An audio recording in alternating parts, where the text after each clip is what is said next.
Hello दोस्तों, कैसे हैं आप लोग। Welcome back to my channel Maroof exam crack. तो आज मैं फिर से आप लोगों के लिए एसएसटी का पेपर 2 सीटेट का लेकर आया हूं। और जो पैटर्न रहेगा वो यूपीएससी बेस्ड पैटर्न होगा, क्योंकि अभी रिसेंटली हम लोगों ने देखा है कि इंडिया में जितने भी एग्ज़ाम्स होते हैं ऑल ओवर इंडिया जितने भी एग्ज़ाम्स होते हैं वह सब मोस्टली यूपीएससी का जो पैटर्न है उसको फॉलो करते हैं। ठीक है, तो उसी चीज़ को मद्देनज़र रखते हुए हम आप लोगों के लिए क्वेश्चंस लाए, और जितने भी क्वेश्चंस है वो सब के सब इम्पोर्टेंट है, द मोस्ट इम्पोर्टेंट।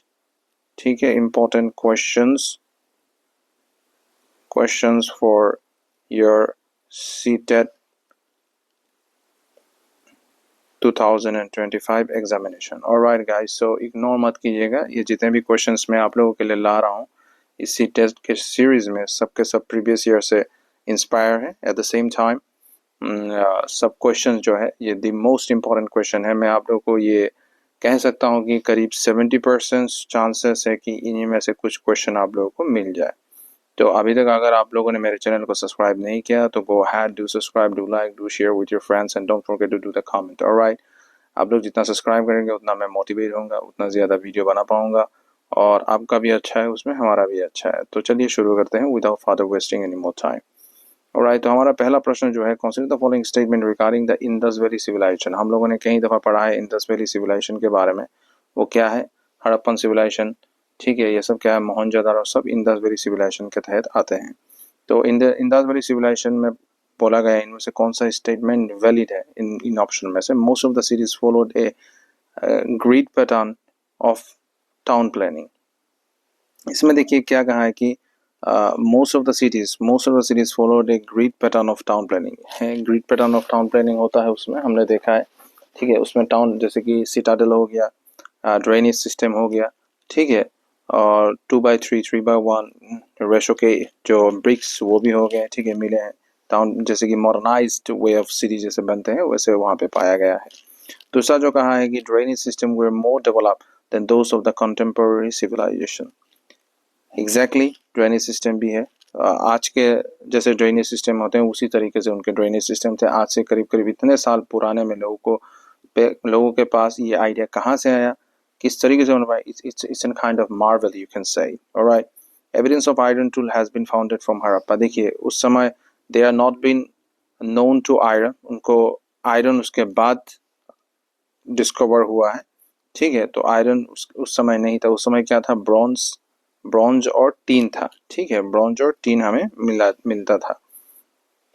तो ब्रॉन्ज से वो लोग मूर्तियाँ या फिर स्कल्पचर बनाते थे। उस समय they are been known to utilise bronze rather than iron. ठीक है, उस समय आयरन का डिस्कवरी नहीं हुआ था।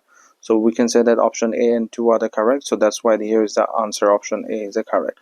Explanation क्या है? Iron was not known to the Harappan. They used bronze. मैंने जैसे कहा था statement 1 and 2 are correct. Alright, remember.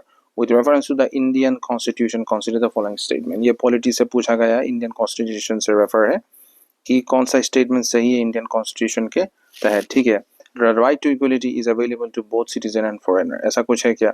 Yes, right to equality जो है फॉरेनर को भी मिला हुआ है और सिटीजन्स को भी मिला है। ठीक है, the right against exploitation prohibit child labour in hazardous industries.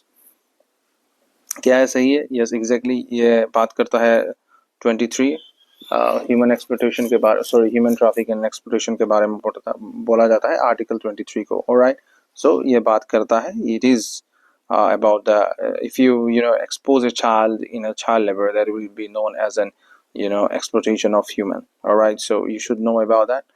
ठीक है, तो कुछ एक्सेप्शनल केस है जहाँ पे वो सेल्फली एम्प्लॉयड हो सकता है। You can't just use him as your one helper, but he can just go and help his father, all right, in a shopkeeper. He doesn't consider it to be as an labor, all right, so because he is helping his father, or he been working in the shop to help his father to earn something for his family, so you can say that it is not considered as a exploitation, it is considered as a helping. all right, so in सब में चीज़ों में doubt होता है, तो yes, it is true. So 1 and 2 is the correct option, so A is the correct answer.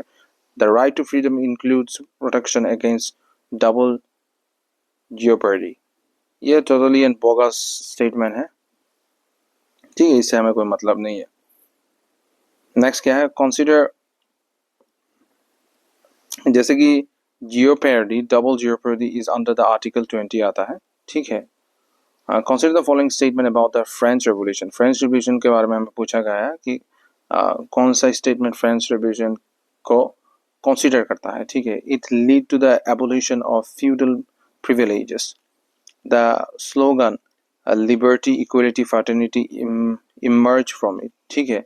Next option क्या है, it immediately established a stable democratic government in France. क्या होगा, ऑब्वियसली ये स्टेटमेंट टोटली गॉन है, इमीडिएटली नहीं, क्या समय लगा, तो obviously this two statement is correct. Lead to abolition of the feudal privileges को खत्म किया गया है। The slogan liberty equality fraternity emerge from it, जैसे कि हम जो फ्रेटर्निटी लिबर्टी इक्वलिटी यूज करते हैं कॉन्स्टिट्यूशन में, वो भी फ्रांस से ही लाया गया है, फ्रांस रेवोल्यूशन से ही लाया गया है, ठीक है। तो option number is the correct. Consider the following statement regarding the resources. Resources के बारे में पूछा, it is an core geographical question, so you must give me the answer of this one. Renewable resource can be replenished naturally. क्या ये सही है? Obviously it can be replenished. Renewable resources पूछा है, non renewable resource नहीं पूछा, तो it can be, ठीक है। नेक्स्ट क्या है, पूछा है कि coal is an example of the renewable resources. क्या कोल रिन्यूएबल रिसोर्स में आता है? नहीं, कोल कैसे आएगा? अगर आप कोल को कंसिस्टेंट यूज करते रहोगे, एक दिन तो कोल का खदान जो है वो खत्म ही हो जाएगा। तो obviously this statement itself is a wrong statement. Human resources are developed through education and health. Exactly, तो 1 and 3 is the correct answer. So there is the option A, 1 and 3. All right. Next question, consider the following statement about the Mughal administration. Mughal administration के बारे में हमें पूछा गया है। The mansabdari system determine military and civil ranks. Mansabdari जो system है वो डिटरमाइन करता है मिलिट्री एंड सिविल रैंक्स को, ठीक है। ये सही है, मनसबदारी ही करता है। Mansabdari is considered as the minister of military and civil associates. All right, so remember this one. And number revenue collection was based on जब्त सिस्टम अंडर अकबर। क्या ये सही है? ऑब्वियसली जब्त सिस्टम एक सिस्टम है जो अकबर के टाइम लॉन्च किया गया था और इसी तहत टैक्स को कलेक्ट किया जाता था, ठीक है। तो obviously A and 2 is the correct answer. फिर क्या है, jagirs were heredity grants. Jagirs were not heredity grants, they are the post that has been created by Mughals at the time. All right, these are the transferable as I told. ये create किए गए थे, तो transfer एक post है, not in heredity की, not like जैसे कि हमारे यहाँ पे है कि जैसे कि it is a bad thing but I should speak about it. जैसे कि कहा गया कि कम जाति, लोग कहते हैं ना कि मतलब कि ये सूद है, ठीक है, और वो क्या मतलब कि ब्राह्मण, क्षत्रिय, ठीक है, वैश्य, शूद्रस। तो शूद्रस क्या है, इट्स एन और ब्राह्मण्स क्या है, इट्स एन हेरिडिटी लाइन, क्योंकि आपके पिताजी अगर ब्राह्मण है तो आप भी ब्राह्मण ही हुए। तो like this, I am not just promoting biasness on the basis of the caste and racist, but yeah, I'm just saying the reality that does really exist for education purpose, that's all.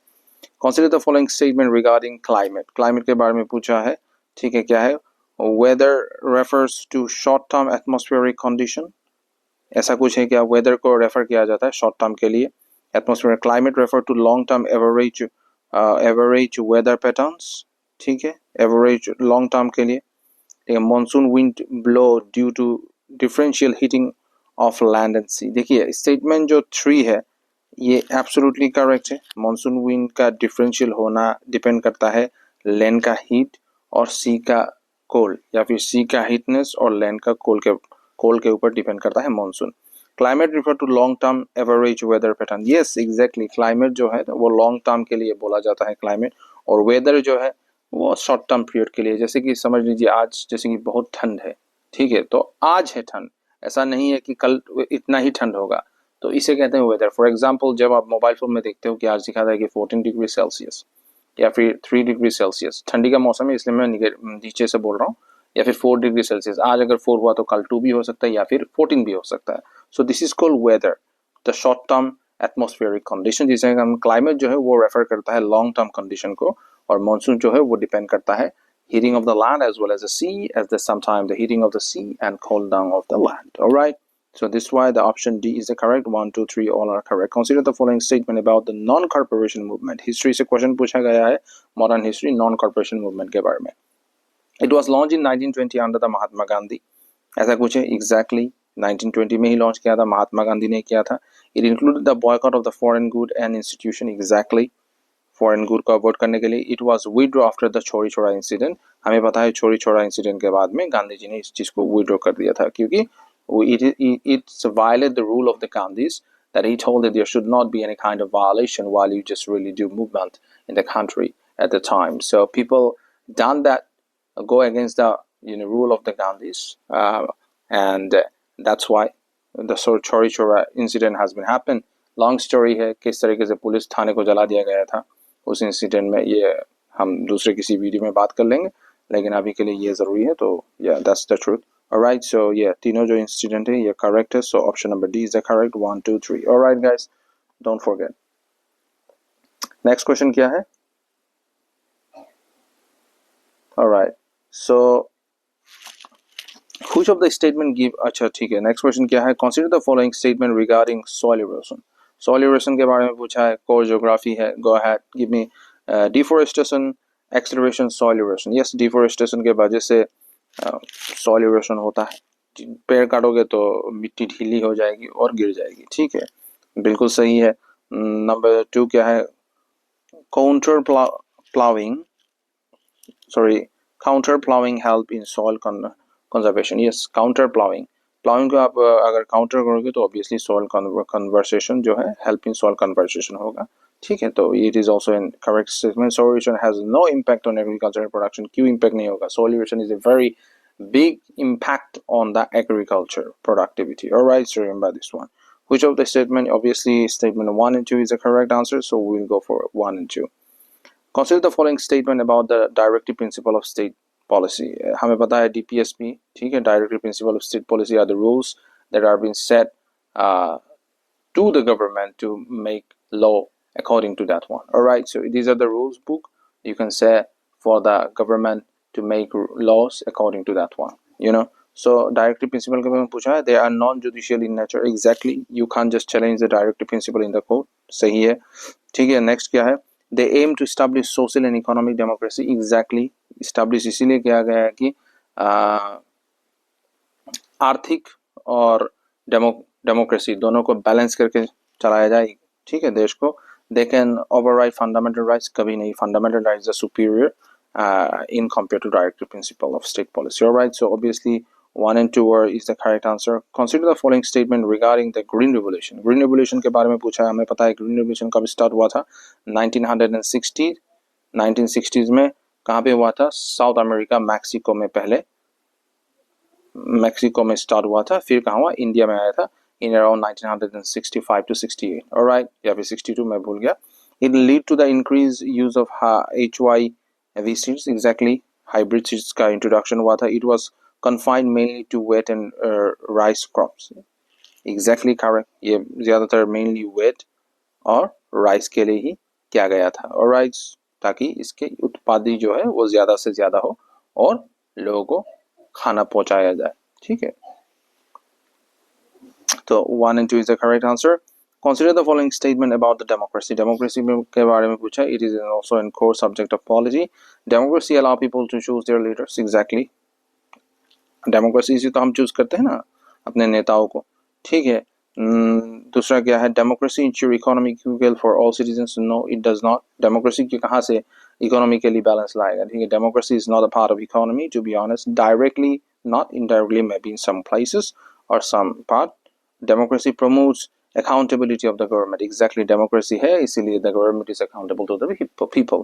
all right, for the people, by the people, from the people. all right, so obviously answer is the A, 1 and 3. Consider the following statement regarding the natural vegetation. natural vegetation के बारे में पूछा गया है। tropical evergreen forest receive high rainfall. ऐसा कुछ है क्या? thorn forest are found in region of low rainfall. mangrove forest grow only in mountainous region. देखिए ओनली जब भी आ जाए कहीं पे भी, it is an wrong statement, आप काट दीजिए, ज्यादा देखने की जरूरत नहीं। Obviously only mangrove forest grow only in mountain region. पहली बात तो माउंटेन रीजन में मैंग्रोव होती ही नहीं, समुद्री इलाका चाहिए उसको, salt water, it need salt water for to grow. तो ये स्टेटमेंट ही गलत है, ओनली लगा के और भी गलत कर दिया। तो obviously 1 and 2 is the correct answer, so we will go for A. Consider the following statement about the revolt of 1857. अब revolt of 1857 के बारे में पूछा है, हमने पहले भी डिस्कस किया हुआ है, किस वजह से हुआ है, कहाँ से शुरू हुआ है, हमें इन सब चीज़ों के बारे में अभी ध्यान नहीं देना, हमें डायरेक्टली आंसर सॉल्व करना है, ठीक है। It was the first major armed uprising against British rule. क्या यह सही है? Exactly, it is first armed हुआ था, हथियार यूज किया गया था इसमें, ठीक है। दूसरा क्या है? It began from Meerut, Meerut से शुरू हुआ है, ठीक है। Yes, it is start from Meerut. It resulted in immediate independence of India, नहीं, इसे कहते हैं mini independent, revolt of mini independent, quit India movement, alright. So it began from Meerut से। ये इमीडिएट इंडिपेंडेंट कहाँ से हुई? तो 1947 में हुआ था ना, करीब करीब 110 साल बाद, सॉरी यस 90 साल के बाद हमारा देश जो है वो आज़ाद हुआ था, इस इंसिडेंट के 90 साल के बाद, alright. Which of the statement giving above are correct कहाँ है वो? ठीक है, तो obviously A is the correct. Consider the following statement regarding the federalism in India. Federalism के बारे में पूछा है इंडिया में, ठीक है। हमें पता है our nation is a federal system, और ठीक है। India has written constitution, exactly, it's true. Written constitution है हमारे पास. Power are divided between union and state, exactly. Power is divided by union and state, ठीक है। State can seized from the Indian, नहीं, कभी भी आप देखिए कोई भी राज्य इंडिया से बाहर नहीं जा सकता. It is not possible because state does not have their own sovereignty, or you can say that they doesn't have their total independence that, like, you know, king used to have it. They need to, has to, or should be part of India as long our great nation is there. Alright, so remember this one. Which of the statement give above are correct? Obviously 1 and 2 is correct. Consider the following statement about the minerals. Minerals के बारे में पूछा है, कौन सा statement सही है बताइए. Metallic mineral contain metal in raw form. Obviously metallic mineral contain metal in raw form. Obviously metallic है तो metallic तो मिलेगा ना, ये तो easy चीज़ है, आपको बताना चाहिए. Bauxite is an ore of aluminium. क्या ये सही है? Exactly, bauxite is a ore element ही है, aluminium का ore element ही है. Limestone is a metallic mineral. No, it is not a metallic mineral. Alright, remember this one. So obviously 1 and 2 is the correct answer. Lime is a non-metallic mineral है, ठीक है, metallic नहीं, उससे हम कुछ चीज़ बनाते हैं क्या lime से, आप बताइए. Consider the following, solid चीज़ के बारे में बोल रहा हूँ. Consider the following statement regarding the Constitution of India. Constitution of India के बारे में पूछा गया. It was adopted on 26 November 1949. Alright, सही है बिल्कुल, it is adopted, और इसको इम्प्लीमेंट कब था? 19 अडॉप्ट किया था 26 नवंबर 1949, और 26 जनवरी को इसको क्या किया था 1950 को, इसको हमने क्या किया था, ये देखिए, फोर्स कर दिया, ठीक है. तो it come to exist into force on 26 January 1950. इसमें अडॉप्ट किया था, इसमें फोर्स किया था, मतलब इम्प्लीमेंट कर दिया था. It is longest written, yes, it is the longest written constitution in India, in the world. ठीक है, तीनों ही सही है, तो all the statement is correct. D. Consider the following statement about the agriculture. Agriculture के बारे में पूछा गया है, तो हमें बताना होगा क्या है. Subsistence farming is practiced for self consumption. Exactly, it is true. ठीक है. Commercial farming is market oriented. Exactly. Commercial farming market oriented के लिए होता है, कैश क्रॉप हम उसमें ग्रो करते हैं ताकि हम सेल कर सकते हैं मार्केट में, और उससे हम इनकम जनरेट कर सकते हैं. Mix farming involve only crop cultivation. नहीं, मिक्स फार्मिंग में क्या होता है, everything, combination of everything. Alright, so mix farming का मतलब ही है मिक्स्ड होना चाहिए, इसमें लाइफ स्टॉक भी एड हो जाते हैं, ठीक है. Which only 1 and 2 is the correct answer. Consider the following statement regarding the secularism in India. Secularism के बारे में पूछा गया है. हमें पता है कि India is a secular country. ऐसा कोई भी इस दुनिया में देश नहीं जो सेकुलर क्लेम करता हो, लेकिन India does do claim secularism because in India there is a lot of diversified people are believing in here at the same time, different kind of religion living in one platter without any dispute and fight. Yeah, I'm saying it because it's true, but nowadays the scenario has been changed. So we must be aware of that, to be honest. You can't deny the fact because that's the reality. And who are doing all those things? कौन कर रहा है? The politician itself. So politician does not have any kind of religious sentiment, to be honest. Politics itself is a religion to the politician. Remember that one. So बाटो मत, आपस में मिल बांट के रहो, because we used to known a secular country to every part of the world. The state has no official religion. Exactly सही है, कोई official religion नहीं है हमारे देश में, ठीक है. The state treat all the religions equally. Exactly, it does do. ठीक है. दूसरा क्या, religion education is compulsory in government school. This statement is totally bogus, so no compulsory. The 1 and 2 is correct answer. ठीक है. Next क्या है, consider the following statement about the transport के बारे में पूछा है. Roadways provide door to door service. Roadway provides door to door service. Exactly, ये करते हैं door to door service.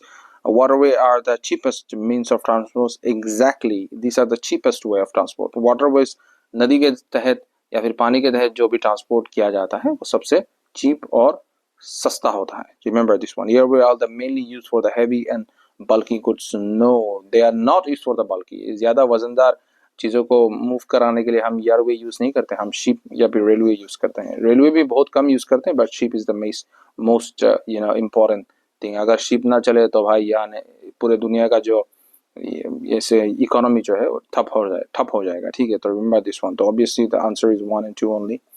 Consider the following statement regarding globalisation. Globalisation के बारे में पूछा, इनमें से कौन सा स्टेटमेंट ग्लोबलाइजेशन को सूट करता है? Please go ahead and tell me the correct answer of this one.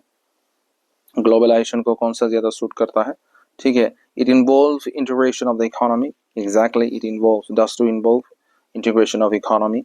Number 2 क्या है, it increases movement of the goods services and ideas. Exactly, ये करता है ग्लोबलाइजेशन में. क्या है, देखिए ग्लोबलाइजेशन हुआ है इसीलिए हम यूएस के लोगों के साथ बातचीत कर पा रहे. यूएस के लोग इंडिया में आ रहे हैं, वो लोग हमारे कल्चर को, एथिक्स को, मॉरल्स को सीख रहे हैं और अपने देश में ले जा रहे हैं. अब देख सकते हैं कई बार क्या दफ़ा होता है कि अमेरिका में जाने के बाद ऐसा लगता है कि अरे भाई ये तो मेरे देश का चीज़ है, यहाँ पे क्या कर रहा है, या फिर ये तो मेरे देश का क्यूजीन है जो हम वहाँ पे खाते हैं. This might be the cuisine of your country but they are been cooking. For example, the butter chicken. The butter chicken has been famous every part of the world. Wherever you just go, from the north to south and east to west, you can find that butter chicken. All right, how this can be possible? Because of the globalization. Because they came to the India, they see this, and they started to prepare the dish out there. All right, so kebabs, कुछ चीज़ें जो India भाषा में हम हिंदी में कहते हैं वही उसी में ही वो लोग भी यूज़ करते हैं. Because they doesn't have any kind of other language for that thing that we have been preparing here, so then must use this one. For example, chaat masala. You don't have any kind of English name of chaat masala. How American or US or British comes to know about the chaat masala? कैसे उनको पता चला? Obviously because of the globalization. तो यही काम करता है to increase moves of goods, service and ideas. All right. Next क्या, it completely eliminate the role of government. Completely जब भी आ जाए तो इससे negative word है. ठीक है, तो ये गलत होगा. क्यों? इन्वॉल्वमेंट भाई गवर्नमेंट का नहीं होगा. गवर्नमेंट का इन्वॉल्वमेंट है तभी तो ग्लोबलाइजेशन है ना. तो 1 and 2 is the correct option only. The remaining is wrong. तो आशा करता हूँ दोस्तों आप लोग को ये वीडियो अच्छा लगा होगा. Thanks for watching. Please do subscribe कीजिए. प्लीज़ जल्दी से लाइक कीजिए और शेयर कीजिए अपने दोस्तों के साथ. ऐसे ही मैं और भी वीडियो आप लोगों के लिए लाऊंगा. Till then stay with me between. Have a nice day. Bye bye. See you in another video.